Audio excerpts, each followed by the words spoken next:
I trusted my own blood, and he turned that trust into a weapon. Betrayal doesn't always come from strangers. Sometimes it comes from the very people we raise, the ones who know our hearts best. The cut runs deeper because it is sharpened with memory, polished by love, and then twisted with greed. When loyalty collapses inside a family, the wound doesn't just threaten your wealth or your safety, it shatters your sense of belonging. This story begins at the breaking point, where a father discovered that the bond he thought unshakable could be sold for a price, and what followed would test every limit of love, survival, and the courage to stand firm. Before we dive into today's story, I recommend you hit that subscribe button and turn on the notification bell, so you never miss a new story filled with drama, resilience, and unexpected twists. If you enjoy this video, type 1 in the comments. If not, type 0 to let me know how I can make better content for you. Now, settle in, get comfortable, and maybe grab your favorite drink, because this is a tale you won't want to miss. Let's get started. I eased myself into the driver's seat of my old Ford pickup just as the first light crept over the Boise horizon. The cab smelled faintly of grease and leather, a mix that clung to me after decades in the HVAC trade. My lower back reminded me of its presence with a dull ache the moment I turned the key, but the engine coughed to life like an old friend still loyal despite the years. It would be a long drive to Denver, 9 hours of road unspooling across the plains and up into the Rockies, but I had done tougher stretches. My wife Linda used to say I measured my life in road miles and service calls, and since her passing, I found comfort in that rhythm. The highway out of Boise was quiet at that hour. Frost rimed the fields, turning fence posts silver. I cranked to the heater against the chill, one hand steady on the wheel, the other flexing stiff knuckles that had twisted bolts since Nixon was in office. Each mile marker was a beat in a metronome I'd kept since boyhood. Stay the course, keep moving forward. The solitude gave me time to think about why I was making this trip. Caleb, my only son, had sounded eager, even insistent, on the phone last week. He wanted me to see his place in Denver, meet up with Brianna, and, his words, make things simpler with my finances. By the time I crossed into Colorado, the sky was a sharp winter blue. My back throbbed, my thighs stiffened, but there was a small pride in finishing the journey without giving in to weariness. I turned off I-25 into downtown Denver, where steel and glass caught the midday sun. Parking outside his low-do apartment complex, I killed the engine and sat for a moment, watching people bustle past in coats, their breath fogging in the cold. Caleb appeared on the steps, waving as if he had been standing there scanning traffic for me. He looked fit, clean-shaven, with a shirt pressed crisp as if he'd come straight from an interview.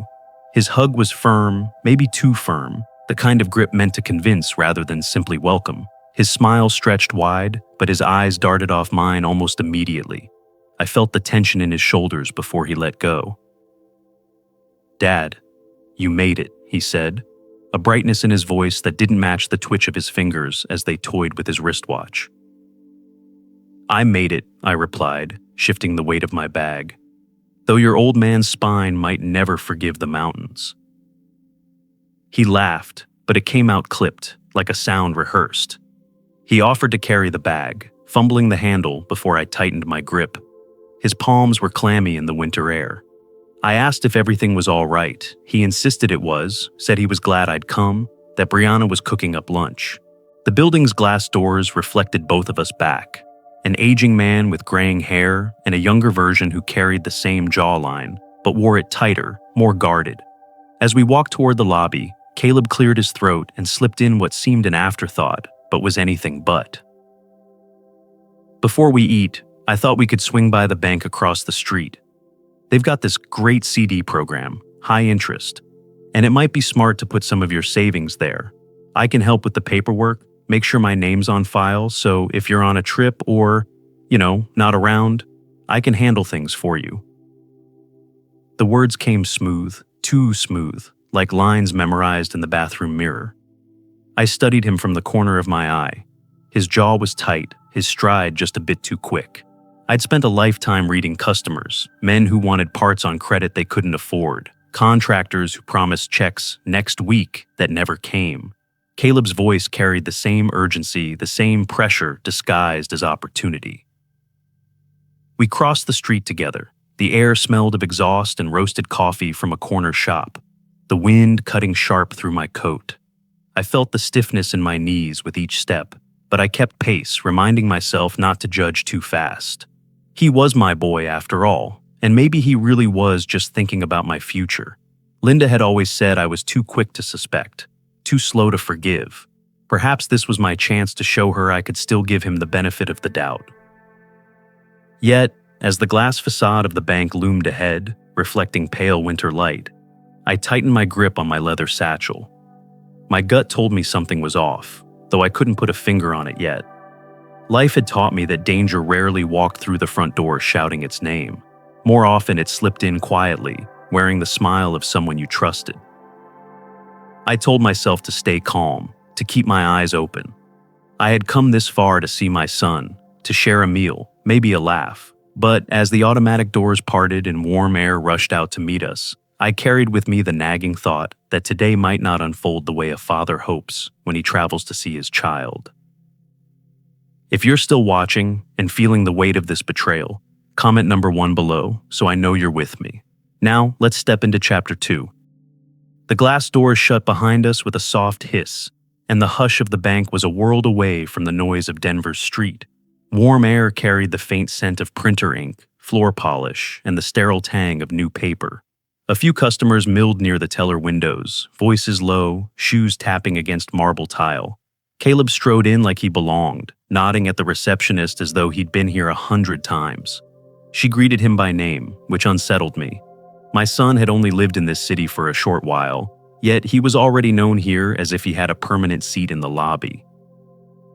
We sat down on a leather bench, the kind that looked soft but gave no comfort once you sank into it. I studied the posters framed on the wall, smiling retirees in sun hats beside words promising financial security for the next chapter of life. I had always taken pride in my ability to secure that chapter myself, saving carefully, running my business with discipline, and refusing debts I couldn't pay.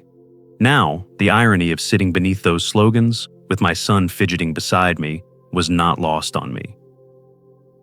"Dad," Caleb began, leaning in, "this CD program they're offering, it's 5.2%.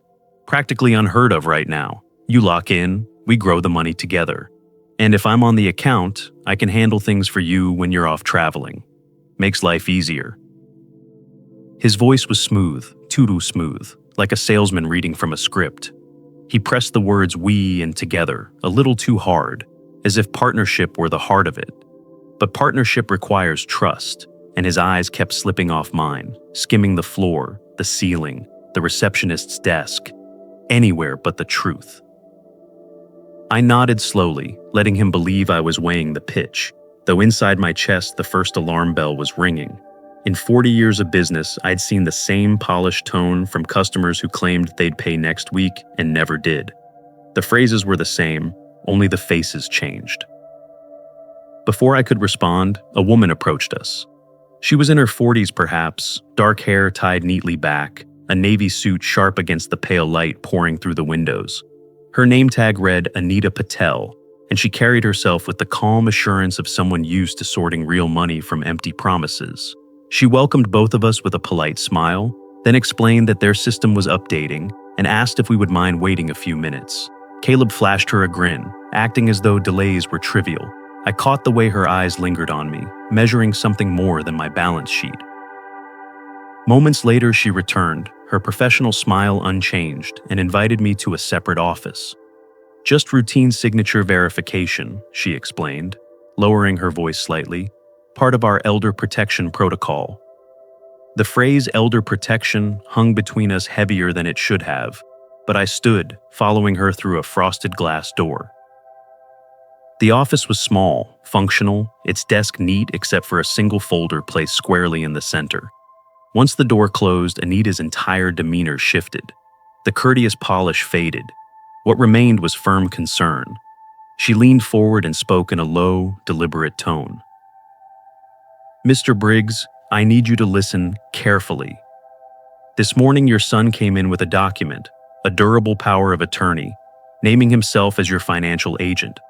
The signature did not match your file, and our staff suspected it was forged. At the same time, he initiated a transfer request of $1.15 million to a company account we don't recognize. The order is scheduled for 4 o'clock today. For a moment, I forgot to breathe. My chest tightened. My pulse thudded in my ears. Words like forged and transfer struck harder than any winter wind. I forced myself to steady, to remember the training of a lifetime spent keeping calm when boilers failed at midnight or clients threatened to sue. "Can you stop it?" I asked, my voice quiet but edged with steel. She nodded. "We already froze the transaction pending your confirmation. Nothing leaves without your authorization, but I wanted to be honest. You need to know what's happening." She slid the folder toward me. Inside was a crisp copy of the so-called power of attorney. My name, my birth date, all correct. But I saw immediately what her staff had seen. The loop of the G in Briggs was closed, not open. A small slip, but unmistakable. My true hand always left that tail open. Whoever forged it hadn't known me well enough to catch the detail. "May I see your ID wallet?" she asked gently. I pulled it from my jacket, my fingers brushing the worn leather. Behind my license, tucked safely for over a decade, was Linda's photograph, the same one I'd carried since the cancer took her. She was laughing in the picture, eyes bright with trust and warmth. The sight of her steadied me. She would want me sharp, not sentimental. Anita compared my license to the file, nodded once, and placed everything back in order. "We'll keep the account secure," she assured me, "but you should prepare for a larger conversation.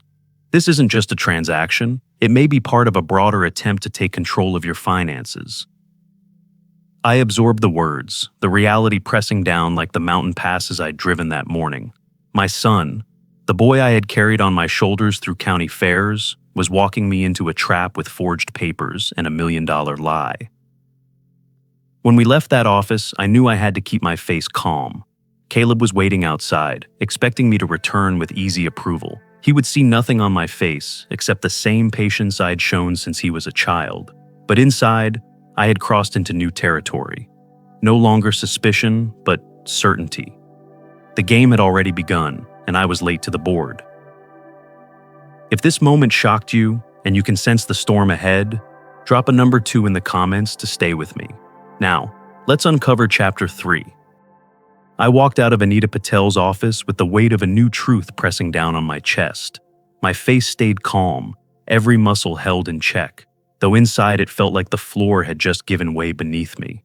Caleb was waiting in the lobby, shifting from foot to foot, his phone glowing in his palm. He looked up quickly as I emerged, pasting on a smile. "All set, Dad?" That didn't take long, right? His voice was light, but his eyes were not. They scanned me like a lie detector, hunting for any sign that something had gone wrong. I forced my mouth into a small nod, the kind I used to give Linda when she asked if I'd remembered to mail the bills. "Just routine paperwork," I said. "These banks always need one more signature." Caleb chuckled, too loud, as though the sound itself could smooth the edges. He tucked his phone into his pocket, but not before I caught a glimpse of cartoon faces scattered across his screen, emojis filling the air like confetti. Whoever he was texting, he was desperate to keep them informed. Anita walked us toward the exit, her heels tapping steady across the polished floor. As Caleb stepped ahead to hold the glass door, she slowed just enough to brush against me. Her hand tugged lightly at my sleeve, and when I glanced down, her lips barely moved. "Mr. Briggs," she whispered, "he filed for emergency guardianship this morning. Hearing is at 9 tomorrow. If granted, he controls everything, your finances, your medical decisions. You have tonight to act. We're running against the clock." The words chilled me more than the draft slipping through the door.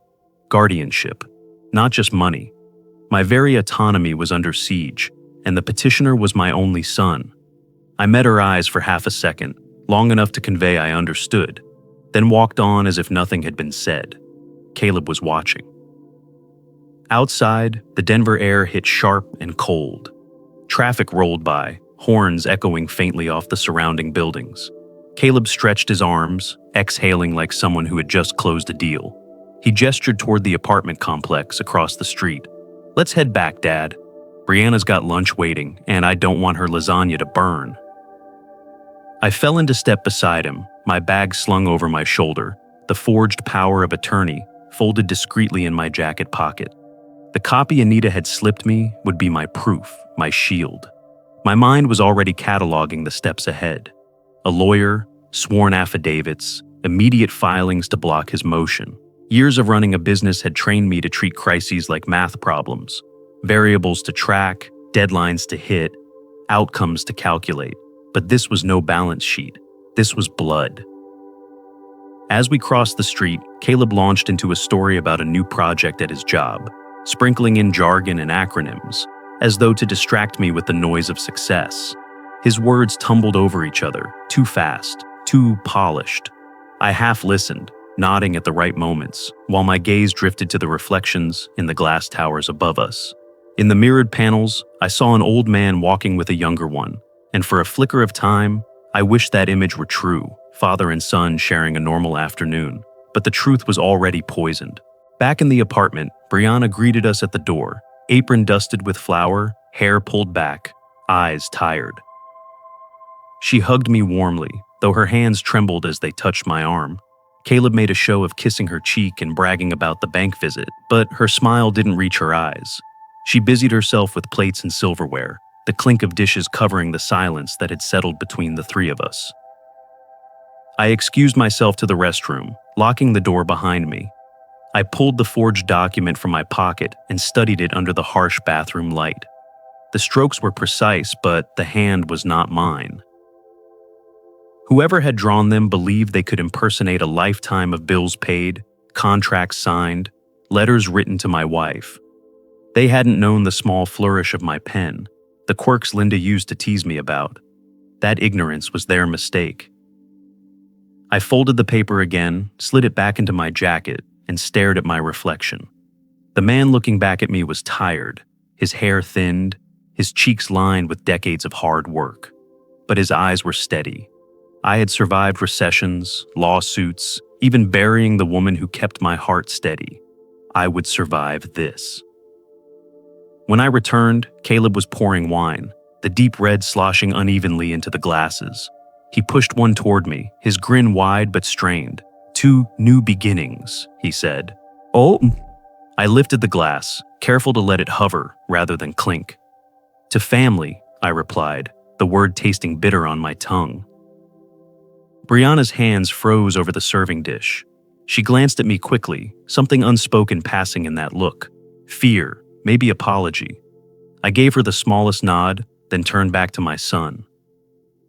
We ate in brittle conversation, Caleb pushing the narrative of financial growth, trips we might take, how much simpler life would be once everything was streamlined.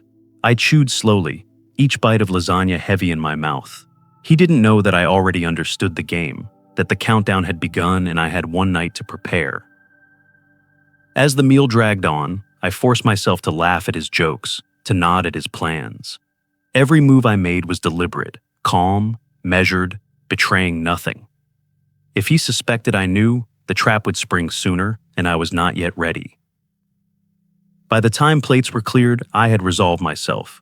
Tomorrow morning at 9, a judge would hear his petition to strip me of control over my own life. But tonight, I would make my stand. Silent for now, but ready. If you're still here and the tension has you hooked, type number 3 in the comments so I know you're on this journey with me. Now, let's continue to chapter 4. The afternoon light slanted through the blinds of Caleb's apartment, cutting the room into bright bars and heavy shadows. I sat back on the sofa, pretending to rest after the long drive, but my mind was nowhere near calm. Every minute that ticked by was another minute closer to the morning hearing Anita had whispered about. Guardianship. The word rolled in my chest like a stone, grinding every other thought beneath it. I had until 9 a.m. to build a defense strong enough to stop my own son from seizing my life. When Caleb ducked into the bedroom, muttering about a call he had to make, I excused myself. I told Brianna I needed a short walk to stretch my legs. She nodded without looking at me, her hands trembling as she rinsed teacups at the sink. Her silence told me more than words could have. She was scared, though whether for me or for herself I couldn't yet tell. I slipped out onto the street and dialed the number Anita had given me earlier. She answered on the second ring, her voice low, controlled. I explained I needed to move quickly, that Caleb couldn't know what I was doing. She agreed to meet me back at the bank through the service entrance. 15 minutes later, I was seated once again in her office, the blinds drawn and the door locked. "This is what we can do tonight," she said, sliding a stack of forms across the desk. "We freeze every outgoing transfer. We add two-factor authentication, including a voice phrase only you know. We also register a trusted contact, someone Caleb can't influence. So, no changes are made without their approval." I read each page carefully, my fingers stiff as I signed, initials carved at the corners. She produced a cancellation form for every power of attorney I had ever filed. I remembered one in particular. After my knee surgery years ago, when Linda was alive, we'd set a temporary POA in case something happened during recovery. That document, harmless then, had become a weapon now. I signed the revocation with a firm hand, my jaw set. When it was done, Anita gathered the papers neatly, her expression professional but her eyes soft. "This creates a barrier," she explained, "but it won't stop a court order. You need counsel tonight. I'll find one," I promised. Back at the apartment, I forced my face into neutrality. Caleb was pacing the living room, his phone glowing in his palm. He looked up quickly. "Everything okay, Dad?" "They didn't give you a hard time, did they?" "System glitch," I said evenly. "They want us back around 3, just a delay." His smile was immediate but brittle, and I noticed the way his thumb tapped the edge of his phone screen, as though sending an invisible message. He believed me, at least enough not to press further. Brianna appeared with a pot of mint tea, her eyes red-rimmed. She set the cups carefully on the table, avoiding her husband's gaze. When she offered me a cup, her hand shook, spilling a drop onto the saucer. I caught her wrist gently and said, "Thank you." Her lips pressed together, and she turned away quickly, retreating to the kitchen. I knew then she was drowning in something too heavy to confess, trapped between loyalty and fear. Whatever she knew, she wasn't ready to speak it aloud. Not yet. Later, while Caleb showered, I stepped out onto the balcony with my phone. The city stretched before me, neon signs flickering against the bruised sky. I dialed the number Anita had provided for an elder law attorney, Diego Alvarez. He answered in a deep, steady voice. "Mr. Briggs? Anita told me you'd call. I've already reviewed the situation. We need to act immediately. Tonight we'll prepare a motion to oppose the guardianship petition. I'll also file a notice of suspected forgery with the court." His decisiveness calmed me more than I expected. He spoke like a man who had seen this kind of betrayal before, who knew the levers of law well enough to pull them quickly. He instructed me to email a scanned copy of the forged POA and to meet him in his office before midnight to sign sworn statements. "I'll be there," I told him. When I ended the call, I leaned on the railing, the metal cold beneath my palms. Denver spread out below like a chessboard, every light a piece in play. I thought of Linda again, of how she used to remind me that discipline was just another word for survival. She'd been right. I couldn't afford panic, not now. Caleb emerged onto the balcony a moment later, hair damp, smelling of soap. He smiled as if nothing were amiss, speaking of dinner plans, weekend hikes, future trips. I nodded, my answers measured, hiding the storm building beneath my ribs. Inside, I heard Brianna moving in the kitchen, her footsteps quick, her movements restless. I caught her reflection in the glass door, her shoulders hunched, her head bowed, her lips moving as if she were whispering to herself. She was carrying the same dread I was, but she bore it alone. That night, as darkness settled over the city, I knew I could not afford rest. I had work to do, documents to sign, a defense to assemble. Tomorrow would come fast, and when it did, I had to be ready. The thought steadied me, like holding a wrench in my hand again after too long away from the shop. I drew in a long breath of the cold evening air and whispered to the skyline, Tonight I turn truth into evidence. Only then can I stop him. If you feel the pressure mounting and can't look away, comment number 4 below to let me know you're here. Now, let's see what Chapter 5 reveals. The courtroom smelled faintly of old wood and burnt coffee, the kind that had sat on a hot plate for hours. I eased myself onto the stiff bench, the ache in my back reminding me I'd driven 9 hours just the day before. My lawyer, Diego Alvarez, sat beside me, a stack of neatly organized folders in his leather briefcase. His calm presence steadied my nerves, though my pulse still hammered like a drumline in my chest. Across the aisle, Caleb stood tall, dressed in a suit I didn't recognize. He had always looked good in a jacket, and today he leaned into that advantage. His tie was knotted tight, his shoes polished, but his eyes gave him away. Narrowed, restless, darting around the room. Next to him sat a man with a slick haircut and an air of practiced professionalism. I heard someone whisper he was a notary who had signed Caleb's documents. My stomach clenched. The bailiff called the court to order. The judge entered, her black robe flowing as she settled into the high-backed chair. Her eyes were sharp, the kind that missed nothing. When she spoke, her voice carried the weight of authority and impatience. We are here to hear the emergency guardianship petition filed by Mr. Caleb Briggs concerning his father, Mr. Howard Briggs. Caleb wasted no time. He rose smoothly, his tone measured, almost pleading. He painted me as fragile, a man in decline, forgetting things, falling behind on bills, struggling with my health. He spoke of my back pain, of the medication I kept in my bathroom cabinet, twisting those ordinary details into signs of incapacity. I only want to protect my father's interests, he said, eyes glistening with manufactured sincerity, to ensure his hard-earned assets aren't mismanaged. I clenched my fists under the table, forcing myself not to shout. Diego rose next. His voice was low, steady, a scalpel against Caleb's hammer. He laid out the facts, the forged power of attorney, the suspicious transfer order, the signatures that didn't match. He placed the papers in front of the judge, each page a nail in the coffin of Caleb's performance. This is not protection, Your Honor, Diego said firmly. This is exploitation, an attempt to strip Mr. Briggs of his autonomy for personal gain. The judge examined the papers closely, her brow furrowing. She turned toward the gallery. Ms. Patel, you were named in this filing? From the back, Anita Patel stepped forward, crisp in her navy suit. She carried a banker's box filled with documents.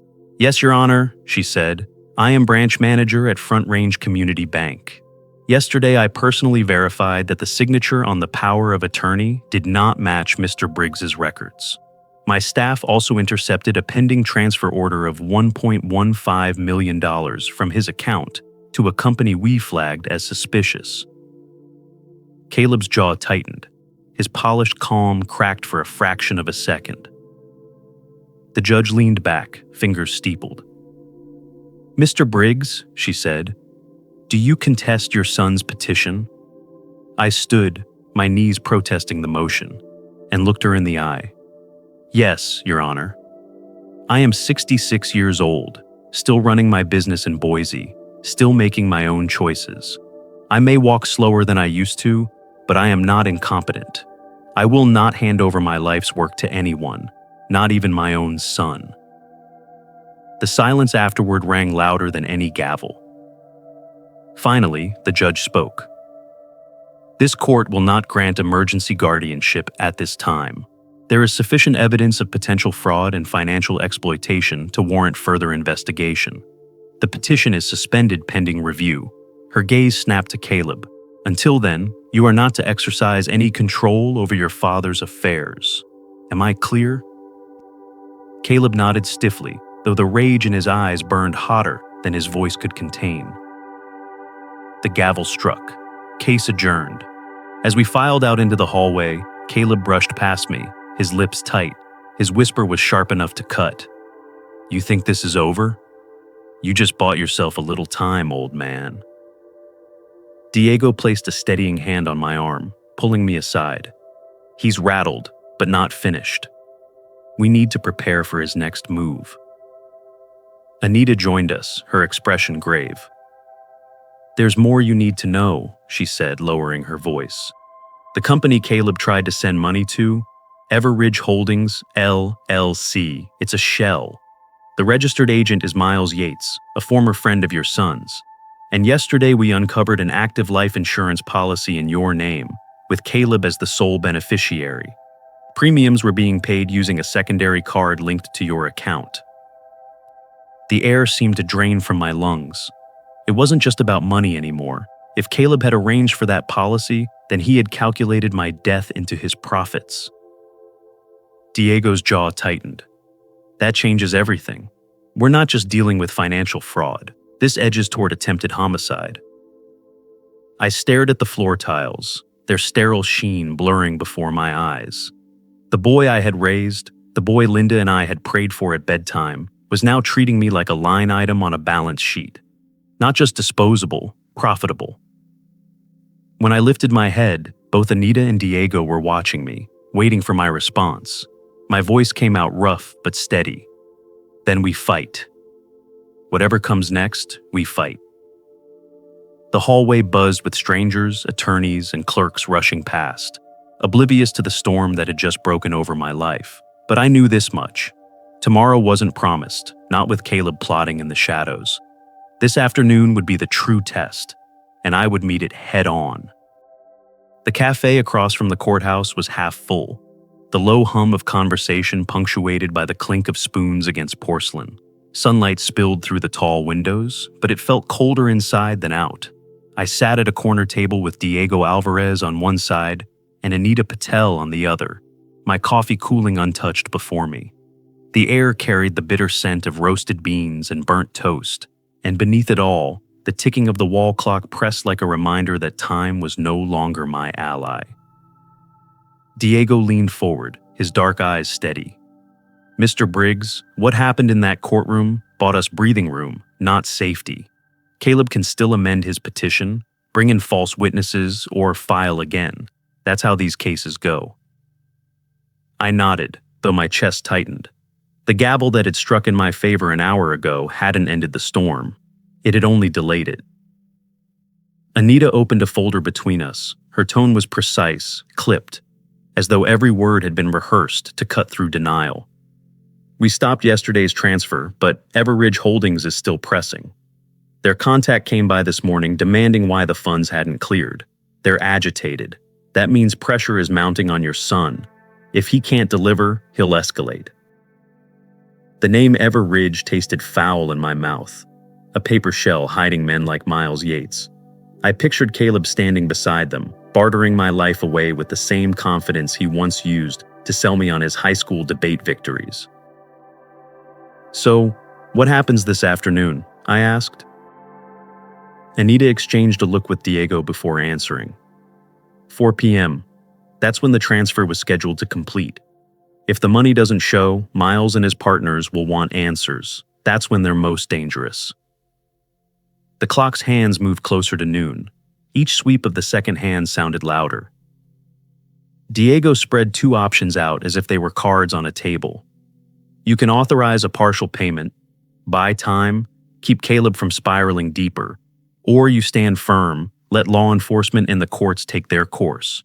But understand, the first path risks enabling him, the second risks losing him completely. I stared at my reflection in the coffee's dark surface. Linda's voice echoed faintly in memory, the way she used to remind me that loving a child didn't mean excusing his sins. Yet I could almost hear Caleb at 7 years old, tugging my sleeve after a Little League game, eyes wide with trust. My phone vibrated against the table, dragging me back to the present. Caleb's name lit the screen. I let it ring, but the voicemail arrived seconds later, his voice syrupy sweet. "Dad, please just sign the forms. We can end this mess, take a vacation like we always talked about. Don't make this harder than it has to be." The last words lingered, edged with something darker than persuasion. Anita reached across and laid another sheet before me. "There's something else." Her voice dropped to a whisper. "Security footage from the bank's parking lot yesterday. Caleb and Miles. They weren't just talking about money. They discussed staging a car accident, cutting your brakes, making it look like mechanical failure. If the transfer fails, That's their next move. And remember the life insurance policy? That's their payout plan. For a moment, the cafe vanished. All I saw was twisted metal, my Ford crumpled against a guardrail, my body another statistic on the evening news. To them, I wasn't a father, a man who had built a business with his own hands. I was just a claim check waiting to be cashed. I gripped the edge of the table, forcing my breathing steady. So, it's money or my life. No, Diego said firmly. It's accountability or ruin. We have enough evidence. Anita's testimony, the forged POA, the transfer attempt, now the footage. If we take this to the police, they'll move tonight. But I need your consent. Once we hand it over, Caleb faces serious charges. There's no going back. The weight of fatherhood pressed harder than any legal argument. To expose him meant branding him a criminal, maybe for life. To cover for him meant risking my freedom, maybe my very breath. I looked at Anita. She didn't flinch. Mr. Briggs, I've seen too many elders lose everything because they hesitated. I know this is your son, but right now he's also a man willing to kill for profit.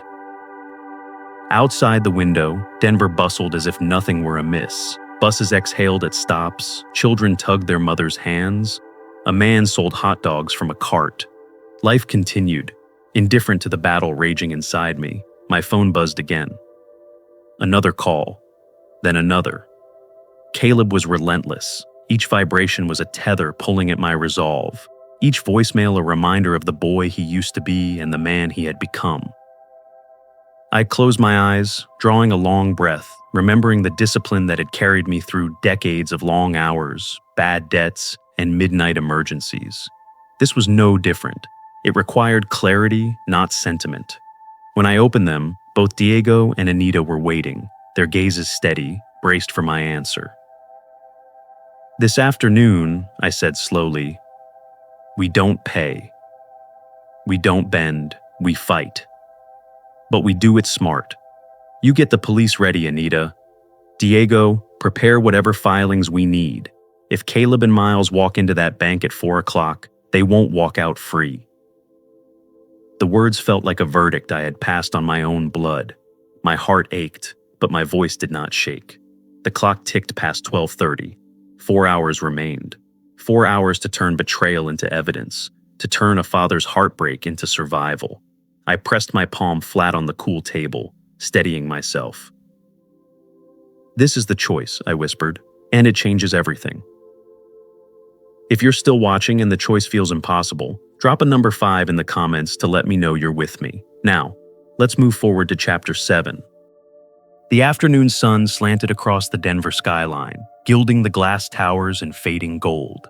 Inside Front Range Community Bank, the air felt heavier than it should have, thick with the quiet dread of what was about to unfold. I sat in a private office near the back, a cup of water untouched on the desk in front of me. The blinds were half drawn, cutting strips of light across the floor. My pen hovered over a stack of meaningless papers, props meant to make me look occupied, while a small hidden camera blinked silently from the bookshelf. Detective Morgan had been clear. I needed to act natural, keep Caleb engaged until the sting could capture enough evidence. I wasn't sure how natural looked for a father, waiting to catch his son plotting theft and worse. My hands trembled against the paper, but I forced them steady. Discipline, I told myself. You've kept a business running through recessions. You've buried a wife without losing yourself. You can endure this. The door opened at 3:58. Caleb stepped in first, all smiles, his voice coated in sugar. Dad, there you are, ready to get this done. His tone was too casual, too bright. Behind him loomed Miles Yates, taller, broader, with a jaw like granite, and eyes that scanned the room the way a wolf sizes up a pasture. He said nothing, only closed the door with a quiet finality that made the room feel smaller. Caleb pulled out a chair across from me and slid a folder onto the desk. This is it, he said softly. Just a couple signatures and all our worries disappear. You trust me, don't you? I looked down at the pages, the legalese crawling across the paper like weeds. My stomach turned. I raised my eyes, met his. And if I don't sign? For a moment, the mask slipped. His smile faltered, His voice lost its softness. Then you won't like the consequences, Dad. This is for your own good, for our future. Miles shifted his weight behind him, arms crossed. The fluorescent light caught the edge of a tattoo peeking from his cuff, some jagged design that spoke of years and darker places. His silence was louder than Caleb's words. I swallowed hard, keeping my face still though my heart hammered against my ribs. Future, I repeated quietly, the word bitter in my mouth. Caleb leaned in closer, lowering his voice to a near whisper. Sign it, please. If you don't, I can't protect you anymore. Before I could answer, the door burst open. Police! Don't move! The shout cracked through the room like thunder. Detective Morgan swept in, his badge raised, 2 uniformed officers flanking him. In an instant, the office filled with motion, chairs scraping, papers flying. Caleb jerked back from the desk, shock flashing across his face. Wait! This is a mistake! He cried, hands half raised as if surrender and denial could happen in the same gesture. Miles wasn't so quick to yield. He swung toward the nearest officer, his fists clenched, but they were faster. 2 sets of arms pinned him, forcing him against the wall while he cursed, his voice guttural with rage. The sound of metal cuffs snapping shut echoed sharp and final. I stayed in my chair, my body frozen, but my mind burning every detail into memory. Caleb's pleas tumbled over each other, desperate, incoherent. He's confused. My dad doesn't know what he's signing. I was just helping. The words collapsed under their own weight as Morgan dropped the forged documents onto the table. Everything was recorded, the detective said flatly. Your threats, your paperwork, your accomplice, it's over. Caleb's face drained of color.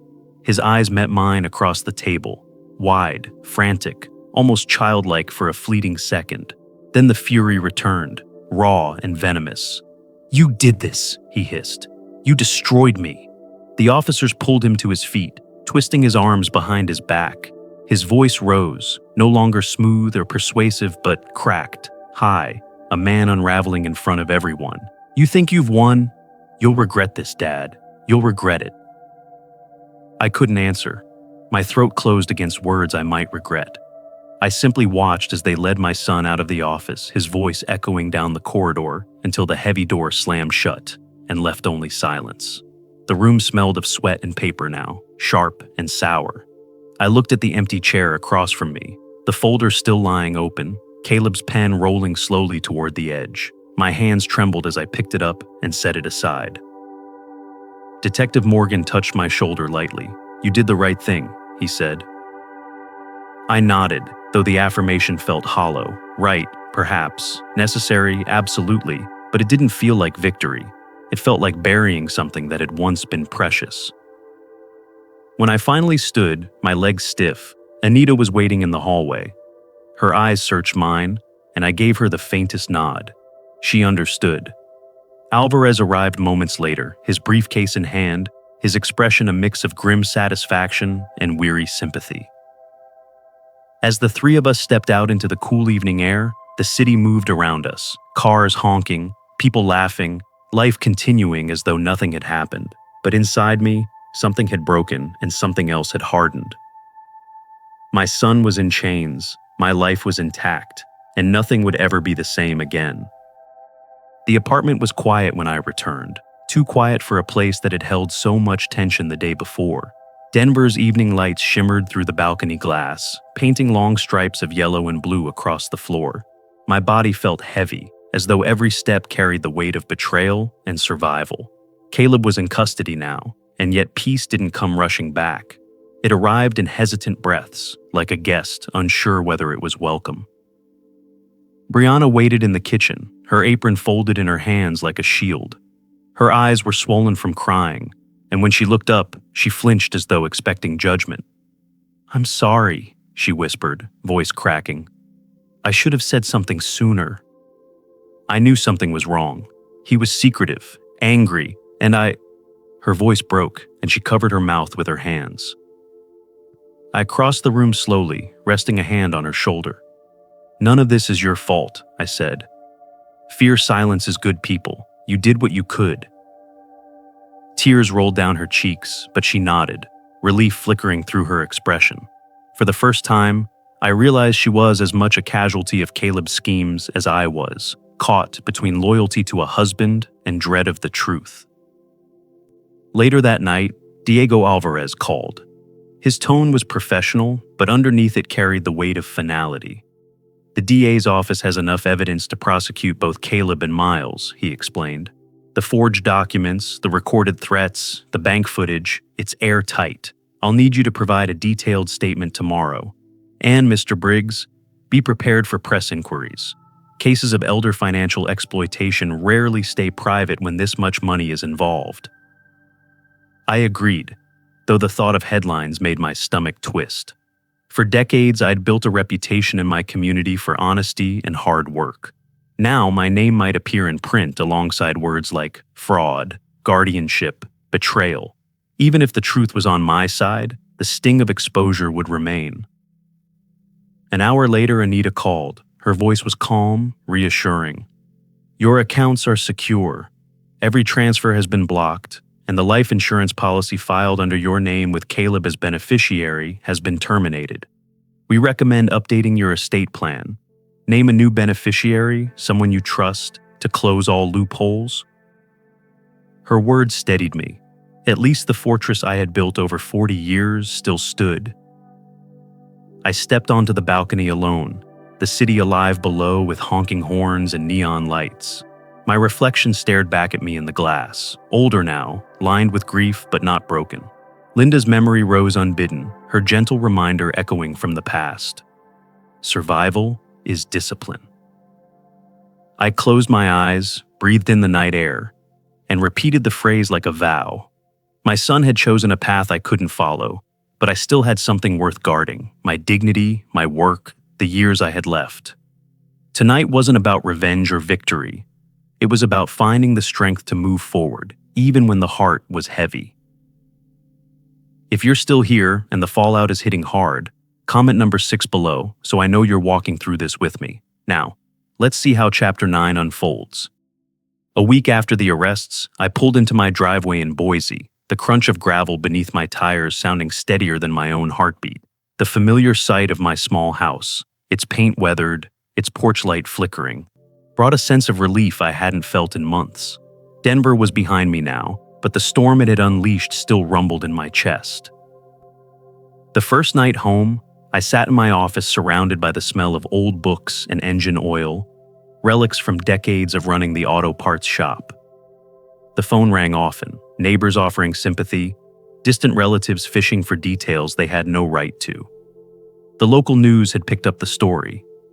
Boise businessman targeted in financial plot by son. I avoided watching it, but snippets reached me anyway. My name, my family, reduced to a headline. Diego Alvarez called that evening. His tone was firm, professional, yet edged with a compassion he rarely allowed through.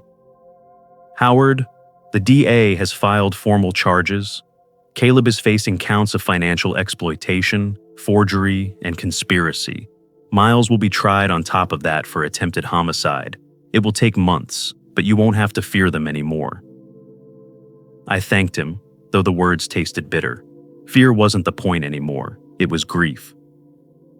The next day, Anita phoned from Denver. All accounts are locked safe, she assured me. The insurance policy is canceled, and every transfer flagged. You're back in full control. Her diligence had saved me, and I told her so. She paused, then said gently, "Don't let this define the rest of your life, Mr. Briggs. You still have more living to do." After we hung up, I sat at my desk with my will spread open before me. The ink from my signature looked stark against the page as I amended it, setting aside a portion of my estate for a local scholarship fund.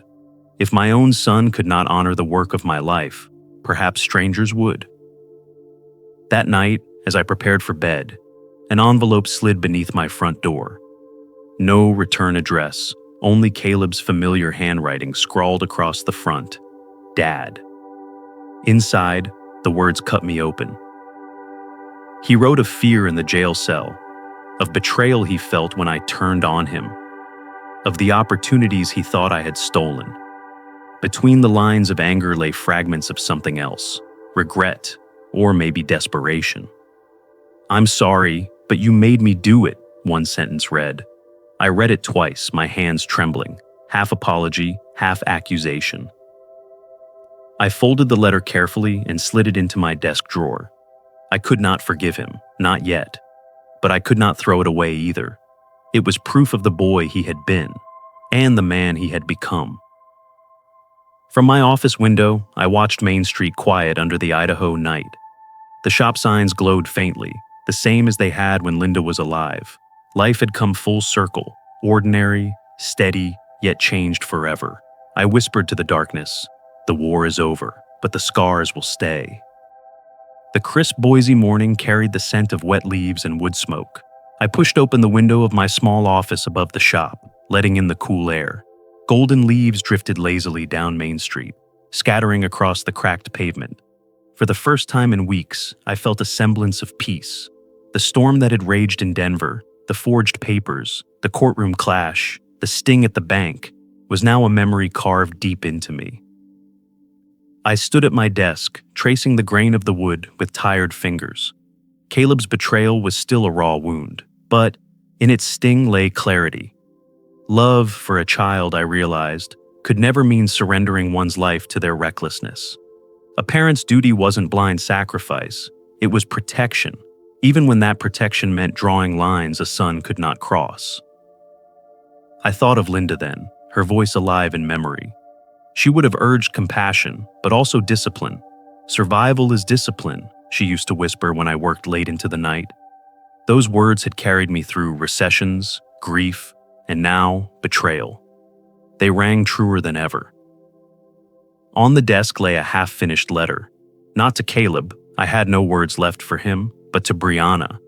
She was still family, still a woman trapped in a nightmare she hadn't chosen. In my letter, I told her she would always have a place to turn, that her dignity was safe with me. Whatever path she chose, I wanted her to know she wasn't alone.